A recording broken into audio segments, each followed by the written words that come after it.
আজকে আমরা এমনও মোল্লা দেখি কি বলে না রে রিসালাত ফালতু স্লোগান, নাউজুবিল্লাহি মিন যালিক। এগুলো গায়ের রুম খাড়া হয়ে যায়। কি আলেম তোমরা, কেমন লেখাপড়া করলে, কেমন ডিগ্রি হাসিল করলে, জন্য কতটুকু জরুরি, এটা আমরা আজকে তস্করা করব, আলোচনা করব। আল্লাহ পাক রব্বুল আলামিন আমাদের প্রত্যেকের হাজিরিকে কবুল আর মঞ্জুর করুক, আমিন।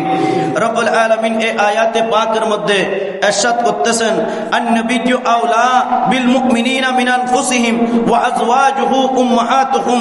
ও আমার বান্দারা শুনো শুনো, নবীর মহব্বত, নবীর ভালোবাসা, নবীর ইতাআত, নবীর পূর্ণ মহব্বত ভালোবাসা তোমাদের মুমিনদের জানের চাইতে আরো বেশি নিকটে। বলেন না সুবহানাল্লাহ। ওয়া আজওয়াজুহু, এবং তার স্ত্রীগণ, তার স্ত্রীগণ উম্মাহাতুহুম, আমরা সেজন্য বলি মা আয়েশা সিদ্দিকা, মা খাদিজাতুল কুবরা। নবীর স্ত্রীগণের নাম যখন আসে আমরা মা শব্দ ব্যবহার করি। অনেকে বলে যে ভাই কেমনে নবীর স্ত্রী আমাদের মা হবে কেন? এটা হচ্ছে দলিল, সূরা আহজাবের 6 নম্বর আয়াত।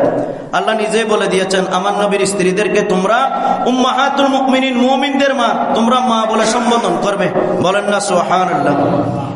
আল্লাহ পাক রব্বুল আলামিন নবীর ভালোবাসা ঈমানের মূল, নবীর ভালোবাসা সমস্ত ইবাদতের মূল, নবীর ভালোবাসা আপনাকে ঈমানদার হতে পূর্ণতা দিবে। বলেন না সুবহানাল্লাহ। আপনি ততক্ষণ পর্যন্ত মুমিনে কামেল হতে পারবেন না। হাদিসে পাক, ওয়ান আনাসিন আন্না রাসূলুল্লাহ সাল্লাল্লাহু আলাইহি ওয়াসাল্লাম ক্বালা লা ইউমিনু আহাদুকুম হাত্তা আকুনা আহাব্বা ইলাইহি মিন ওয়ালিদিহি ওয়া ওয়ালাদিহি ওয়ান নাস আজমাইন। মুত্তাফাকুন আলাইহি, বুখারী এবং মুসলিম শরীফের হাদিস। আমার নবী হযরত আনাস থেকে বর্ণিত, আমার নবী ঘোষণা করছেন, লা ইউমিনু আহাদুকুম, তোমরা ততক্ষণ পর্যন্ত মুমিনে কামেল হতে পারবে না যতক্ষণ না আমি নবীর মুহাব্বত তোমার স্ত্রী, বউ, বেটি, ধন সম্পদ এবং কি তোমার মা বাবা, এমন কি তোমার জানের চাইতেও বেশি হবে না, ততক্ষণ পর্যন্ত তুমি মুমিনে কামেল হতে পারবে না। বলেন না সুবহানাল্লাহ। সেই জন্য পরিপূর্ণ ঈমানদার হতে গেলে নবীর মুহাব্বত লাগবে। কিরকম মহাব্বত? নামাজ না পড়া নয় নয়, মওলা আলী শেরে খুদার মতো মহাব্বত, যিনি জিহাদের ময়দানে গিয়ে গর্দানকে তলোয়ারের নিচে ঝুঁকিয়ে দিতেন এমন মহাব্বত, যিনি নবী আরাম ফরমাচ্ছেন রান মুবারকের মধ্যে সূর্য ডুবে যাচ্ছে, আসরের নামাজ কাজা হয়ে যাচ্ছে, আলী চোখের পানি ছেড়ে দিয়েছে এমন মহাব্বত। বলেন না সুবহানাল্লাহ। আমার নবী পাগড়ি, দাইমি সুন্নত পাগড়ি পরা, আপনি যদি পাগড়ি ওই নবীর মহাব্বতে ভালোবাসে আপনি যদি পরিধান করেন, এটা হচ্ছে মহাব্বত। বলেন না সুবহানাল্লাহ। নবী সর্বদা মেসওয়াক রাখতেন, আপনি যদি প্রতি ওয়াক্ত নামাজের সময় মেসওয়াক করেন, এটা হচ্ছে নবীর মহাব্বত। বলেন না সুবহানাল্লাহ। আমার নবী ছোট বড় সবাইকে সালাম দিতেন, আপনি যখন নবীর মহাব্বতে নবীর সুন্নত আদা করার জন্য ছোট বড় কাউকে দ্বিধাদ্বন্দ্ব না করে গরিব ধনী সবাইকে সালাম দিবেন, ওইটা হচ্ছে মহাব্বত। বলেন না সুবহানাল্লাহ। নবীর মহাব্বত এটা। আমরা তো উপরে মহাব্বত, ভিতরে কিছু নাই, ঠিক কিনা? আমাদের কাছে উপরে মহাব্বত রয়েছে, ভিতরে কিছু নাই। সাহাবায়ে কেরাম কেমন মহাব্বত নবীকে করতেন। ফারুক আজম নবীর দরবারে গেলেন, আমার নবীর হাত মুবারক ফারুক আজমের হাতের মধ্যে ছিল। ফারুক আজমের হাত, আমার নবীর হাত ফারুক আজমের হাতের মধ্যে ধরা ছিল। এটা হাদিসে পাকের মধ্যে রওয়ায়াত যে ওয়াহুয়া আখিযু বিয়াদিহি উমর ইবনুল খাত্তাব, অর্থাৎ তিনার হাত ফারুক আজমের হাত রাসূল পাকের হাতের মধ্যে ধরা ছিল।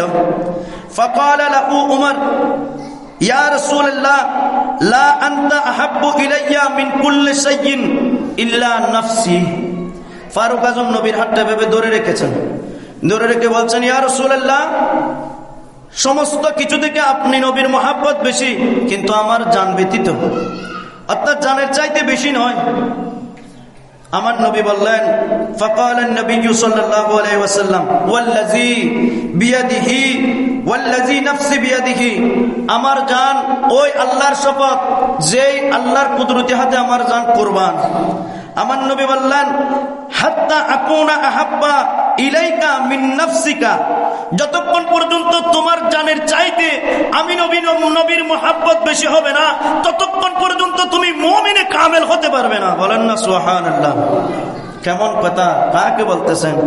যিনি আশারায়ে মুবাশশিরা, জান্নাতের 10 জন সুসংবাদপ্রাপ্তর মধ্যে একজন ফারুক আজম, যিনি অর্ধ জাহান শাসন করেছেন। জিনার শাসন আমলে হরিণ এবং বাঘ এক গাবলায় পানি খেয়েছে। তত্তর করে জিনার ভয়ে শয়তান ফারুক আজম যে রাস্তা দিয়ে হেঁটেছে, রিওয়ায়েতে রয়েছে শয়তান কিয়ামত পর্যন্ত ওই রাস্তা দিয়ে আর যাবে না। বলেন না সুবহানাল্লাহ। এমন ফারুক আজম কেউ আল্লাহর নবী বলছেন, তোমার জানের চাইতেও যতক্ষণ আমার মহাব্বত ভালোবাসা বেশি হবে না, ততক্ষণ পর্যন্ত তুমি মুমিনে কামেল হতে পারো না। অন্য রিওয়ায়েতে রয়েছে রাসূল পাক তখন সূরা আহজাবের এই 6 নম্বর আয়াত নূরানি জবানে তেলাওয়াত করেছে। ও ওমর, শুনো শুনো, তুমি কি কোরআন পাও নাই? ফারুক আজম আশ্চর্য হয়ে গিয়েছে।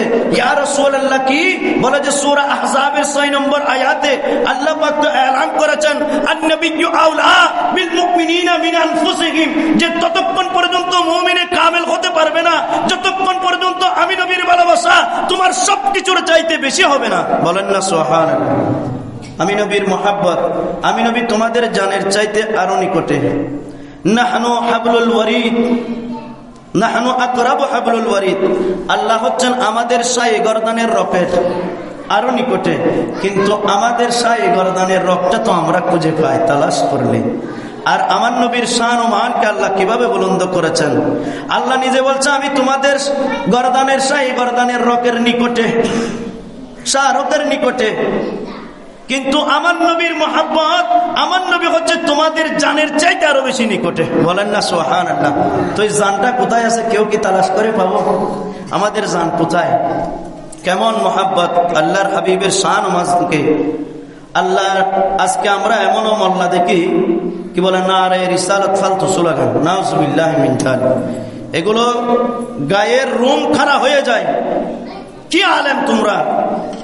কেমন লেখাপড়া করলে? কেমন ডিগ্রি হাসিল করলে?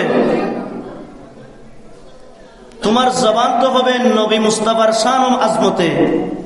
এখন তুমি কোন দলের হয়ে, কিরকম মুসলমান হয়ে, কিরকম আলেম হয়ে শানের রিসালাতে আঘাত করতেছ?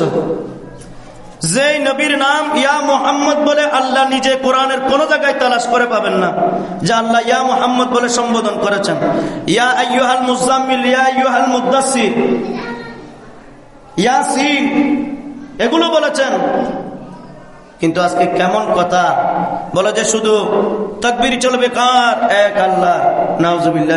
আল্লাহ তো অবশ্যই চলবে, কত ব্যক্তির নামে কোনো স্লোগান নয়। আরে ভাই, আপনি যদি সারা জিন্দগিতে বলেন লা ইলাহা ইল্লাল্লাহ, আপনি যতক্ষণ পর্যন্ত মুহাম্মদুর রাসূলুল্লাহ বলবেন না, আপনি মুসলমান হবেন না, আপনি ইমানদার হবেন না, আপনার ইমান পরিপূর্ণ পাবে না। আর এটা কালিমা, এটা ইমানের স্লোগান, এটা মুহাব্বতের স্লোগান, যে স্লোগান সাহাবায়ে কেরাম জিহাদের ময়দানে দিয়েছেন। বলেন না সুবহানাল্লাহ। সাহাবায়ে কেরাম যখন কমজোর হয়ে যেতেন জিহাদের ময়দানে, ইয়া মুহাম্মদ বলে তারা ঝাঁপিয়ে পড়তেন। আর আমরা এটা আদবের সাথে, মুহাব্বতের সাথে বলি ইয়া রাসূলুল্লাহ। বলেন না সুবহানাল্লাহ। তো এই ধরনের কথাবার্তা জবান দিয়ে কেমনে আসে যে নারে রিসালাত ফালতু স্লোগান? আবার আজকে নোট করে এনেছি আরেকটা জিনিস। কেমন বক্তা এগুলো? বলে যে কিয়ামতের আগে মসজিদে নববীতে কুত্তা নাকি প্রস্রাব করবে। নাউজুবিল্লাহ। বলেন না নাউজুবিল্লাহি মিন যালিক। তুমি এটা কি মদিনা শরীফের মকাম বাড়াইলা? তোমার দিলের স্থান, দিলেরও কাবা, তোমার ইমানের কাবা, ওটাকে তুমি কুরুচি ভাবে ছোট করে, খাটো করে, এটাকে তুমি মুসলমানের সম্মান বাড়াচ্ছ। হায় হায় আফসোস। অথচ হাজার হাজার যুবকরা তাদেরকে ফলো করে। কালকে একজনকে বলেছি বিবেক দিয়ে, আমার কথা নয়, কারো কথা শুনতে হবে না। ইমানের জোর যদি থাকে, নিজের ইমানকে জিজ্ঞেস করবে, নিজের নফসকে জিজ্ঞেস করবে, আমি কি সঠিক রাস্তায় রয়েছি? আমি যাকে ফলো করতেছি সে কি সঠিক রাস্তায় আমাকে নিয়ে যাচ্ছে কিনা? তোমার নফসকে তুমি জিজ্ঞেস করো। নফস যদি তোমার জঙ্গর না ধরে, ইমানের উপর অটল থাকে, তোমাকে বাতাই দিবে না তুমি যাকে ফলো করতেছো সে তোমাকে জান্নাতের রাস্তা নয়, জাহান্নামের রাস্তায়। কারণ সে তো বিক্রি হয়ে গিয়েছে, সে তার ঈমানকে, তার ইলমকে বিক্রি করে দিয়েছে। তুমি যাকে ফলো করতেছ, সে করতেছে এগুলো দুনিয়ার লোভে, টিয়ার লোভে, টাকার লোভে, দন দৌলতের লোভে, আর তুমি তাকে ফলো করে তোমার জান্নাতের রাস্তা থেকে জাহান্নামের দিকে যাচ্ছ। হায় আফসোস। আল্লাহ আমাদেরকে হেফাজত করো। কামিল